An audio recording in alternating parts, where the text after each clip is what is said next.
Cher Pelaude, cher Pelot, cette année encore, en raison de l'annulation au dernier moment des vœux que nous souhaitions organiser, je vous propose de vous présenter mes vœux sous format vidéo. En effet, nous sommes tous attachés à ce grand moment de convivialité de début d'année et il me semblait important de maintenir le contact avec vous à travers la présentation des projets et la rétrospective 2021. Malgré une année complexe, la municipalité a toujours été au travail et je tiens à remercier et à féliciter tous les agents et tous les élus qui ont permis de conduire encore l'action municipale. J'en profite aussi pour souhaiter la bienvenue à tous les nouveaux arrivants qui ont été nombreux lors de notre rencontre en septembre et à leur souhaiter une bonne continuation dans notre commune. Je vais donc aborder plusieurs thématiques et je commencerai par l'urbanisme. Au niveau urbanisme, notre commune a été labellisée Petite Ville de demain et nous avons pu rencontrer le secrétaire d'État à la ruralité, Joël Giraud, qui est venu à Saint-Symphorien-sur-Coise au mois de mars signer la convention de partenariat. Ce label permettra notamment de conduire l'opération Cœur de Bourg, qui est une opération phare du mandat, car elle permettra, cette opération Cœur de Bourg, de faire un diagnostic sur notre centre-ville et ensuite de le revitaliser à travers différentes aides, notamment des aides pour les habitants, pour rénover leur façade, pour faire des aménagements sur l'espace public sur les 10, 15, 20 prochaines années, en sectorisant le centre-ville. Et cette année 2022, le premier secteur concerné sera la Grand Rue. Il y a un lien évident de cette opération Cœur de Bourg avec la communauté de communes, qui est la collectivité qui est au plus proche de ses citoyens après la commune, grâce au lancement dès le mois de janvier 2022 d'un PIG, un programme d'intérêt général, qui sera là pour aider là aussi les habitants à rénover leur habitat. Je profite aussi de ce moment pour remercier tous les porteurs de projets privés qui ont contribué aussi au cours de cette année 2021 à embellir notre ville et à rénover des bâtiments qui étaient anciens. Je pense notamment à la Grand Rue ou au boulevard André Lost. Deuxième thématique que je souhaite aborder, la dynamisation du centre.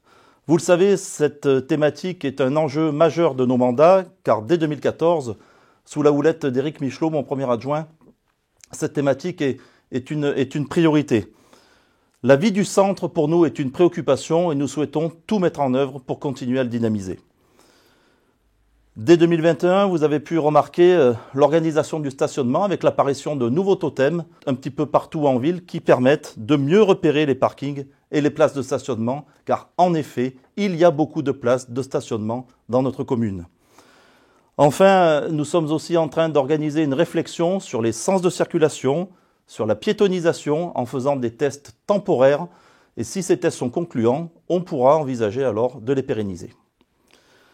Autre thématique très importante, le cadre de vie. Le cadre de vie regroupe plusieurs domaines et je commencerai par, là une fois de plus, la vie du centre-ville. Nous avons engagé un programme de rénovation de voirie en 2021 et nous avons donc totalement réaménagé la rue Porteneuve qui en avait grand besoin et qui dispose aujourd'hui d'un enrobé tout neuf et surtout de trottoirs adaptés à la circulation des piétons. Ensuite, toujours sur le programme de voirie, le chemin de l'Aya. Le chemin de l'Aya qui était dans un état très dégradé a enfin été rénové, mais la réflexion est allée plus loin puisque, outre la rénovation de l'enrobé, il a fallu en faire un enjeu de sécurisation et un enjeu de liaison entre plusieurs secteurs de la ville. Tout d'abord, ce secteur vient relier les tanneries via le chemin de la Tabarde et le chemin de l'Aya au site de Hurongue et puis plus loin au site à la ville de Chazelles-sur-Lyon, ce qui permet aujourd'hui de rejoindre en mode doux Saint-Symphorien-sur-Coise et Chazelles-sur-Lyon en mode tout à fait adapté, piéton, vélo, balade et en mode sécurisé. Le deuxième aspect de la sécurisation de nos voiries, c'est les mesures de test pour sécuriser nos entrées de ville. En effet, vous avez pu remarquer l'apparition de chicanes route d'Avez ou de plots route de Givors pour bien faire prendre conscience aux automobilistes que nous sommes en agglomération et que nous devons respecter les riverains, les autres usagers de la route et les autres automobilistes. Ces aménagements ont pu être réalisés grâce au concours du conseil départemental du Rhône, que je remercie. Et étant donné que la phase test est terminée, nous pouvons désormais envisager des méthodes plus durables et plus évolutives. Autre aspect de la sécurisation de notre commune, la vidéoprotection. Vous le savez, c'était déjà évoqué lors de mes vœux 2021, c'était écrit dans notre campagne électorale.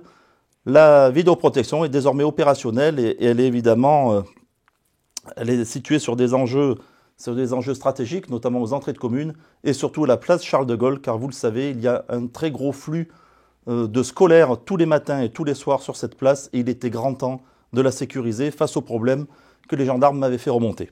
Autre domaine de ce cadre de vie, l'extinction nocturne. Vous le savez, nous l'avions là aussi abordé lors de la campagne électorale, tous les travaux de mise aux normes de nos armoires qui étaient plus que cinquantenaires, voire plus de 60 ans, ont été engagés.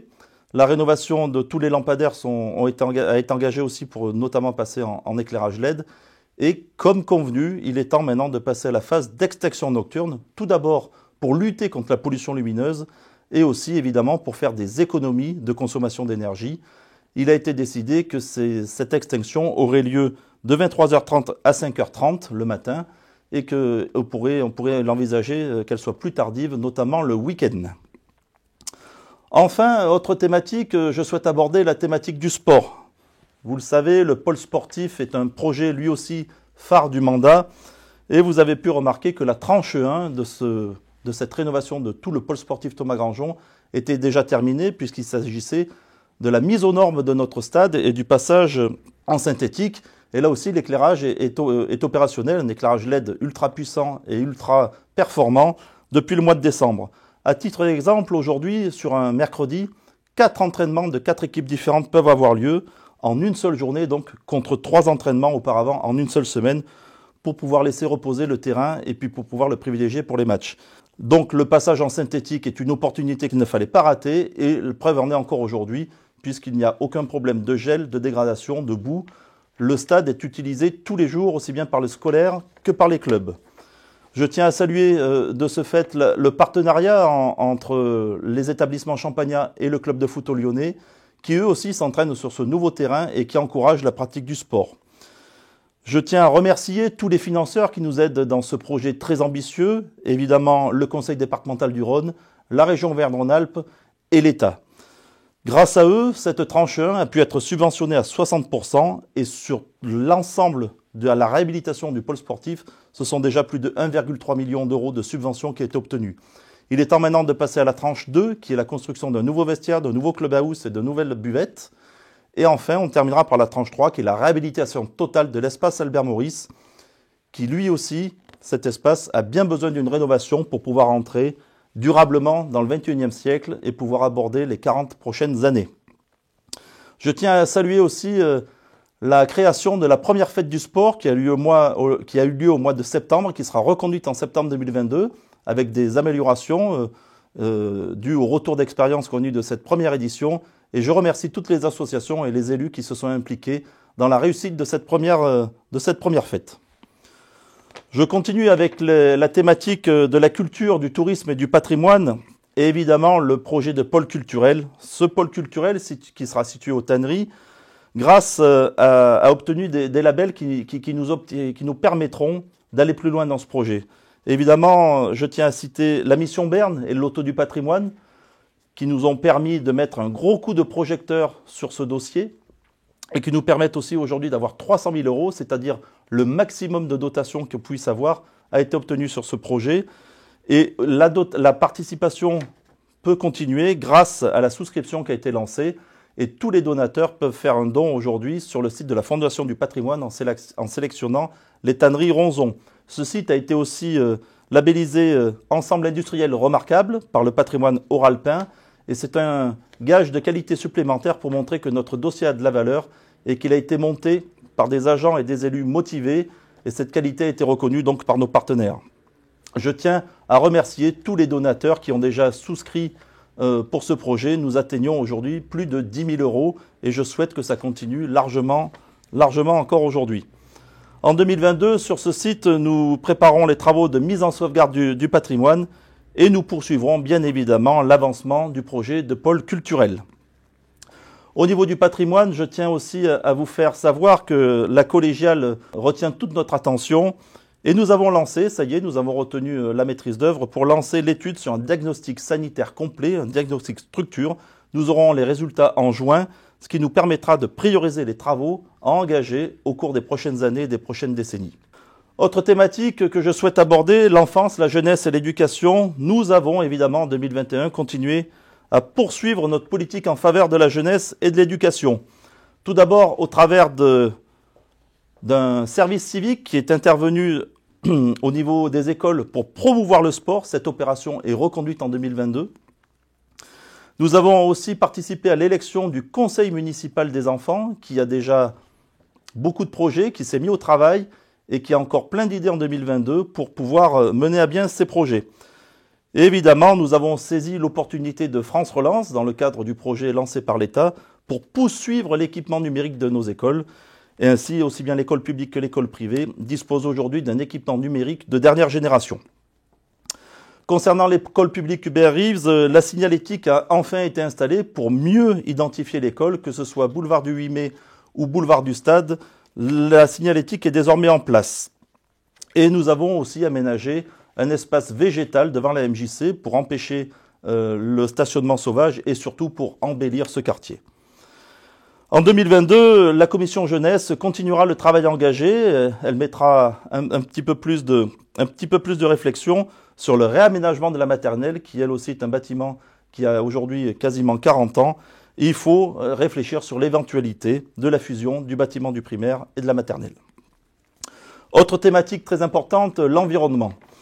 L'environnement, c'est une délégation très dynamique en 2021 grâce au dynamisme là aussi de Guy Toinet, nouvel adjoint à l'environnement.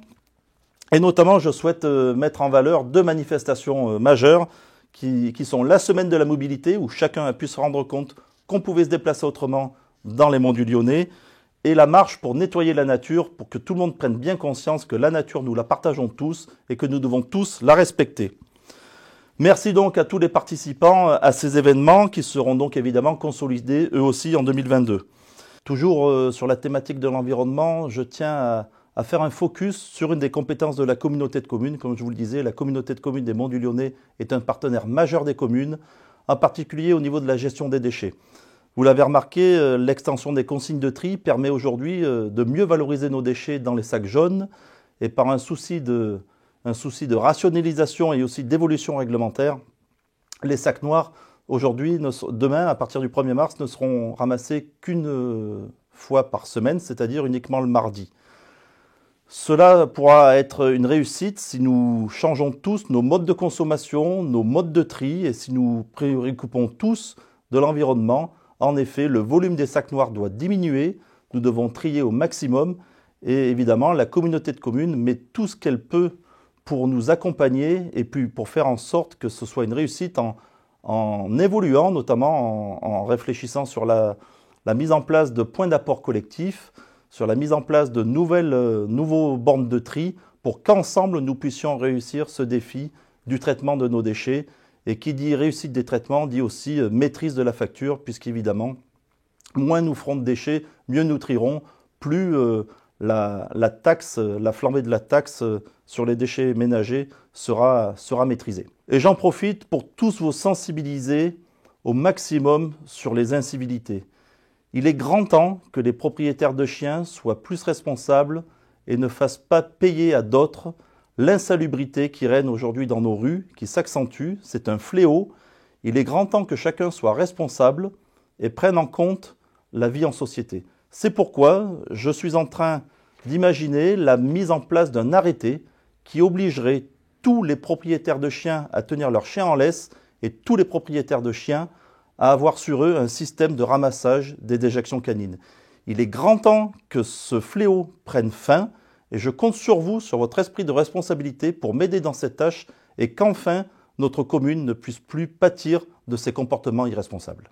Je tiens aussi à vous faire part des travaux d'embellissement du cimetière qui en a bien besoin, à la réorganisation du jardin du souvenir qui doit être en place dans les prochaines semaines et au travail qui est en cours sous la houlette d'Agnès Grange pour réfléchir à comment mieux aménager les allées centrales du cimetière.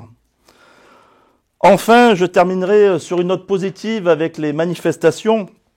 On a réussi à maintenir tous les événements qui étaient écrits dans la politique culturelle, malgré le contexte, et je tiens largement à remercier tous les organisateurs qui ont fait preuve d'une grande capacité d'adaptation. L'été Pelot a encore été une réussite et on a pu donc assister aux vendredis musicaux, à la Vogue, au feu d'artifice, au festival d'art de rue Martin de Street ou encore au Médiéval Pelode.